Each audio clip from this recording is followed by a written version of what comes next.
యెహోవా వారికి ఆశ్రయమై ఉన్నాడు.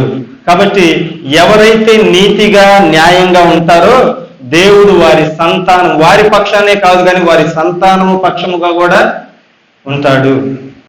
అలాగే బాధపడు వారి ఆలోచనను వీరు తృణీకరిస్తారేమో కానీ యెహోవా వారికి ఆశ్రయమై ఉన్నాడు. కాబట్టి చెరలో ఉన్న ఇశ్రాయేలు జనాంగాన్ని అనేక సార్లు ఐగుప్తు నుంచి, అషూరు చెర నుంచి, బబులోను చెర నుంచి, అవునా కాదా, తర్వాత మొదటి శతాబ్దంలో ఇశ్రాయేలీలందరూ చెదరగొట్టబడితే 2000 సంవత్సరాల తర్వాత మళ్ళీ 1945వ సంవత్సరంలో 48వ సంవత్సరంలో వారందరినీ ఒక దేశముగా కూర్చిన దేవుడు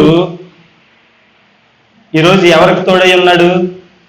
మనందరికీ తోడై ఉన్నాడు. అంటే ఎవరైతే బాధపడుతూ ఉన్నారో, ఎవరైతే దేవుణ్ణి ఆశ్రయిస్తూ ఉన్నారో వారందరి పక్షముగా దేవుడు ఈరోజు పోరాడుతూ వారికి ఆశ్రయమై ఉన్నాడు. కాబట్టి సియోను